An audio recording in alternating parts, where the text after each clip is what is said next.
Hello विद्यार्थी मित्रों, हूँ वीसी पटेल, सेठ JS सोनाला हाईस्कूल अमदावाद। आज रोज આપણે ધોરણ 9 વિજ્ઞાનમાં પ્રકરણ 4 પરમાણુનું બંધારણ એ વિશે આગળ અભ્યાસ કરીશું। વિદ્યાર્થી મિત્રો, આપણે પરમાણુના બંધારણમાં પહેલાં જે થોમ્સન નામના વૈજ્ઞાનિકે પરમાણુનો નમૂનો રજૂ કરેલો એનો અભ્યાસ કરેલો। થોમ્સન નામના વૈજ્ઞાનિકે કહેલું કે પરમાણુમાં પ્રોટોન એ તરબૂચના લાલ ભાગની જેમ સમગ્ર વિસ્તારમાં ફેલાયેલા હોય છે અને જે તરબૂચમાં કાળા બિયા હોય છે ત્યાં ઇલેક્ટ્રોન ગોઠવાયેલા હોય છે। પણ પછી રુથરફોર્ડ નામના વૈજ્ઞાનિકે પ્રયોગ કર્યો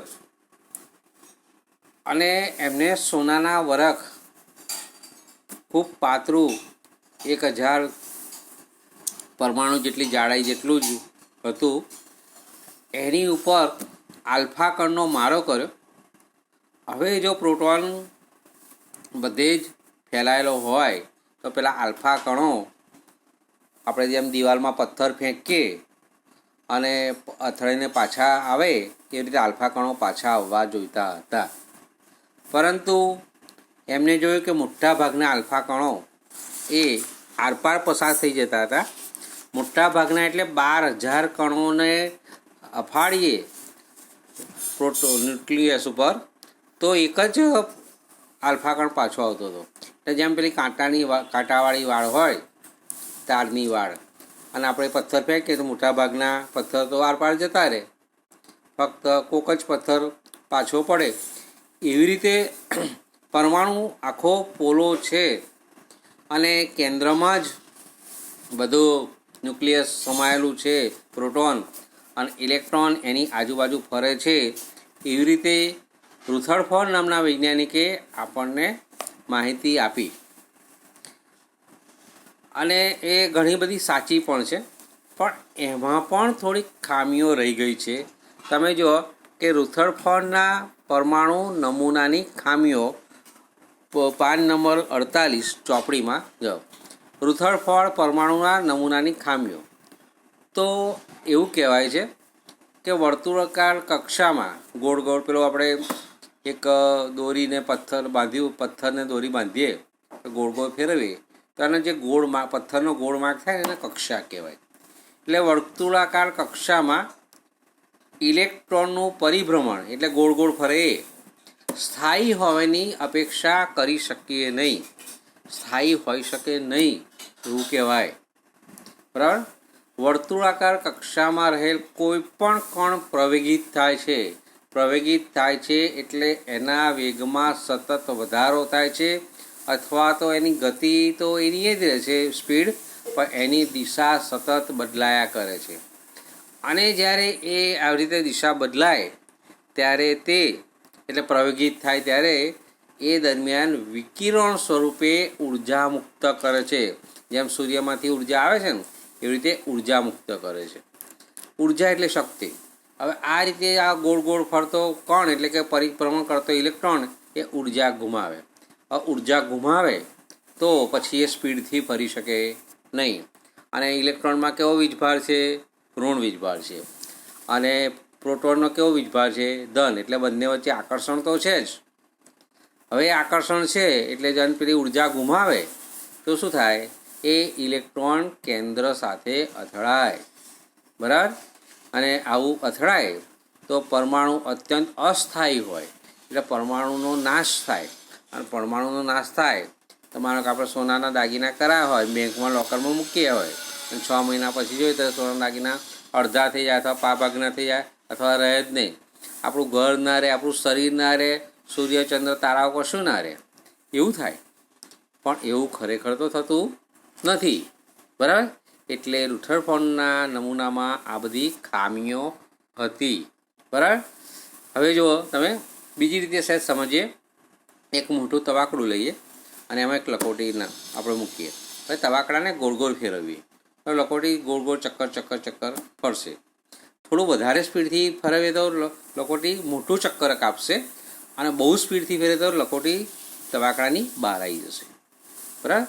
માનો કે આપણે થોડું સ્પીડ ધીમી કરીએ તો લકોટી નીચે જ આમ ચક્કર નાનું કરશે, અને જેમ સ્પીડ નાની કરશે શું થશે, તો એ પેલા તબાકડાને તળિયે જઈને બેસશે. બરાબર.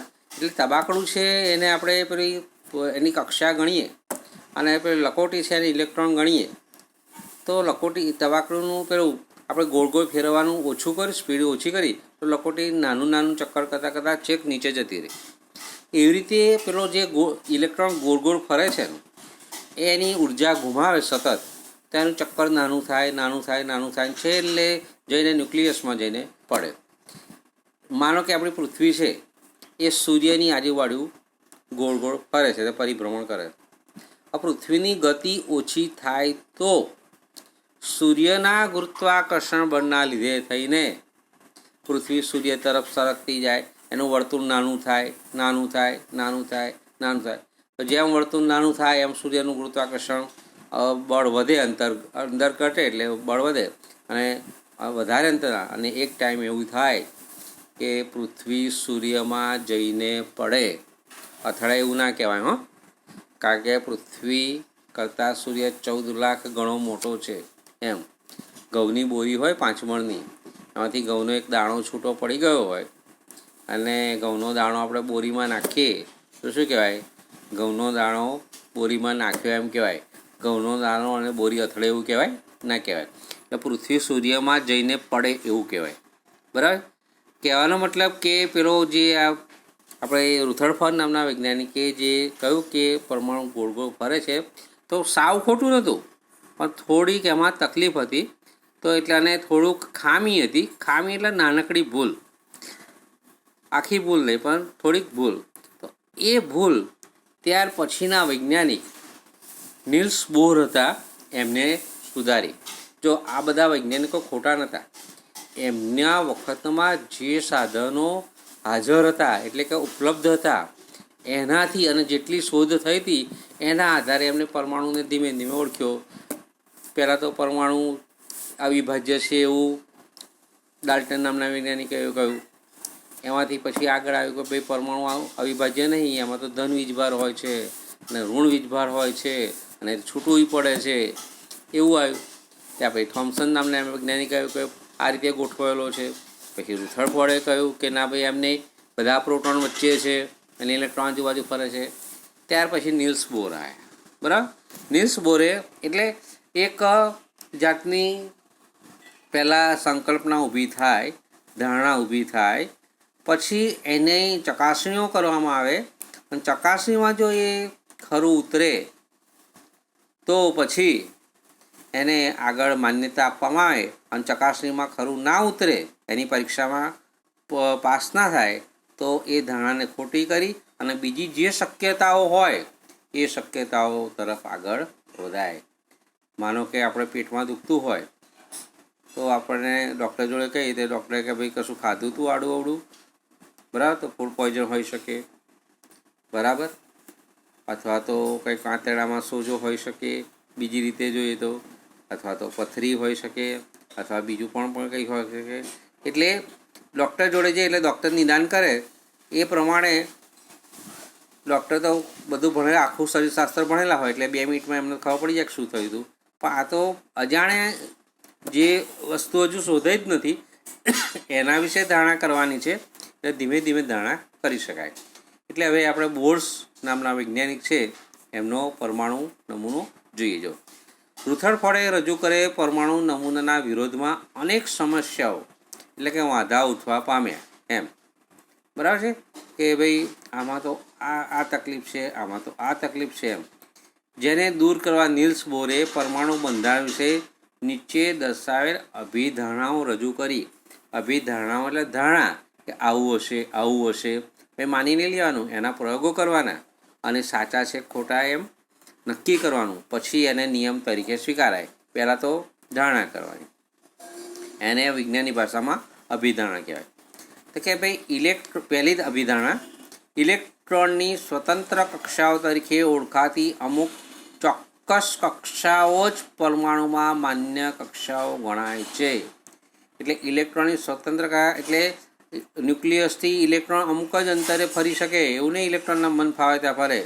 આ ચોક્કસ અંતરે જ, માનો કે આપણે માની લઈએ કે 2 સેન્ટીમીટર, તો 2 સેન્ટીમીટરના કુંડાળામાં જ ફરે. કોઈ 1.5 સેન્ટીમીટર ના ચાલે, 2.5 સેન્ટીમીટર ના ચાલે. સેન્ટીમીટર તો ઇલેક્ટ્રોન માટે ખૂબ મોટું માપ ગણાય. આ તો ખાલી આપણે સમજવા માટે. અને પછી એનાથી અંદર હોય તોય ના જાય. તો એ જે કક્ષા છે ને, એ કક્ષા એવી કક્ષા છે, એટલે એ કક્ષા એટલે વર્તુળાકાર જે રસ્તો છે અથવા તો એ છે જેમ આપણે સૂર્યની આજુબાજુ પૃથ્વી ફરે છે એમ, કે એમાં એની શક્તિ સહેજ પણ, ઇલેક્ટ્રોનની શક્તિ સહેજ પણ ઓછી થાય નહીં અને એકની એક સ્પીડે ફરે રાખે એમ. બરાબર છે. આગળ, સ્વતંત્ર કક્ષાઓમાં પરિભ્રમણ દરમિયાન ઇલેક્ટ્રોન વિકિરણ સ્વરૂપે ઉર્જા મુક્ત કરતો નથી. આ જે સ્વતંત્ર કક્ષા છે એ એવી કક્ષા છે કે ન્યુક્લિયસની આજુબાજુ પેલો ઇલેક્ટ્રોન ફરતો હોય તો એમાં વિકિરણ ઉત્પન્ન થતું નથી ને એમાંથી ઉર્જા પણ મુક્ત થતી નથી. બરાબર. આપણી પૃથ્વી વર્ષોથી, લાખો વર્ષોથી સૂર્યની આજુબાજુ ફરે છે, તો કે પૃથ્વીની ગતિ ઓછી થતી નથી કે એમાંથી કોઈ વિકિરણને નહીં કહેતા કે બીજા ચંદ્ર ઉપર જઈને કે મંગળ ઉપર જઈને પૃથ્વીમાંથી નીકળતા વિકિરણો જોઈ શકાય, એવા કોઈ વિકિરણો નીકળતા નથી. એ રીતે ઇલેક્ટ્રોનમાંથી પણ કોઈ પણ જાતના વિકિરણો નીકળતા નથી. જો નીલ્સ બોર નામના વૈજ્ઞાનિકનો અહીં થોડોક પરિચય આપ્યો છે. 1885માં જન્મ અને 1962 સુધી માં એમનું મૃત્યુ થયેલું. 7 ઓક્ટોબર 1885માં કોપનહેગનમાં થયેલો હતો. બરાબર. 1916માં કોપનહેગન વિશ્વવિદ્યાલય એટલે કે યુનિવર્સિટીમાં તેમને ભૌતિકશાસ્ત્રના પ્રાધ્યાપક તરીકે એટલે પ્રોફેસર તરીકે નિયુક્ત કરવામાં આવ્યા. 1922માં તેમના પરમાણુ બંધારણ પરના કાર્ય માટે તેમને નોબેલ પારિતોષિક પણ આપવામાં આવ્યું હતું. બરાબર. એમને લેખો પર આધારિત 3 પુસ્તકો પણ અત્યારે હાજરમાં છે. પરમાણુય બંધારણને વર્ણન સિદ્ધાંત અને પ્રકૃતિનું વર્ણન એવા એમને 3 પુસ્તકો લખેલા. હવે જો આગળ, આ જે પેલી કક્ષાઓ છે એને ઉર્જા સ્તર કહેવાય છે. અને તમે આકૃતિમાં જો, વચ્ચે એકદમ ન્યુક્લિયસ છે. પછી જો 4 વર્તુળ છે, તો 4 વર્તુળને કક્ષા કહેવાય છે. પહેલી કક્ષાનું નામ છે કે કોષ, અને અથવા તો એને પહેલી કક્ષા એમ. બીજીનું નામ છે એલ અથવા બીજી કક્ષા, ત્રીજીનું નામ છે એમ ત્રીજી કક્ષા, અને ચોથીનું નામ છે એન ચોથી કક્ષા. આ રીતે પરમાણુમાં વચ્ચોવચ્ચ કેન્દ્ર ગોઠવાયેલું હોય છે અને ઇલેક્ટ્રોન એની આજુબાજુ જુદી જુદી કક્ષાઓમાં ફરે છે. જેમ સૂર્ય વચ્ચે છે અને એની આજુબાજુ બુધ, શુક્ર, પૃથ્વી, મંગળ, ગુરુ, શનિ, યુરેનસ, નેપચ્યુન ને પ્લુટો ફરે છે ગોળ ગોળ.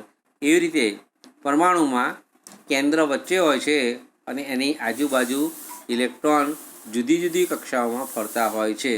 જો આકૃતિ 4.3માં પરમાણુમાં રહેલા કેટલાક ઉર્જા સ્તર, આ ઉર્જા સ્તર એટલે આ કક્ષામાં ફરે ને તો જ ઇલેક્ટ્રોન સ્થાયી રહી શકે અને પ્રવેગિત ગોળ ગોળ ફરે રાખે, એનાથી આગળ કે પાછળ હોઈ શકે નહીં. આ કક્ષા અથવા કોષોને નામ આપે છે કે, એલ, એમ, એન અથવા તો એન બરાબર 1, 2, 3, 4. બરાબર. આગળ જોઈએ આપણે.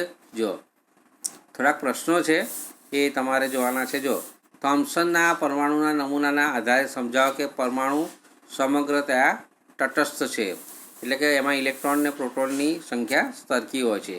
પછી જો રુથરફોર્ડના પરમાણુ નમૂનાના આધારે પરમાણુના કેન્દ્રમાં કયો અપરમાણુય કણ હાજર હોય છે? અપરમાણુ પરમાણુ આખો નહીં, એમાં થોડાક કણો ગેરહાજર હોય અથવા નથી, તો એને શું કહેવાશે? એ પ્રોટોન છે એમાં. અને રુથરફોર્ડે જ્યારે શોધ્યું ને ત્યારે ન્યુટ્રોન નામનો એક કણ છે, હજુ નહોતો શોધાયો, એટલે આપણે ત્યારે તો પ્રોટોન કહીશું. 3 કોષ ધરાવતા પરમાણુ બોરનો નમૂનો દોરો, એટલે આપણે 4 વર્તુળ આપે છે એની જગ્યાએ 3 દોરવાના. આલ્ફા કણ પ્રક્રિયાના પ્રયોગ સોનાના વરખના બદલે અન્ય કોઈ ધાતુના વરખનો ઉપયોગ કરીને કરવામાં આવે તો શું અવલોકન નોંધી શકાય? તો અવલોકન તો એનું એ જ આવશે. સોનાના વરખની જગ્યાએ ચાંદીનો વરખ લે તો પણ પ્રયોગમાં કોઈ ફેરફાર થશે નહીં. હવે જો કે 2 જાતના કણો તો શોધાયેલા જ છે, ઇલેક્ટ્રોન અને પ્રોટોન. પણ વૈજ્ઞાનિકોને પ્રયોગો કરતાં કરતાં ત્રીજો કોઈ કણ છે એની પણ માહિતી મળી.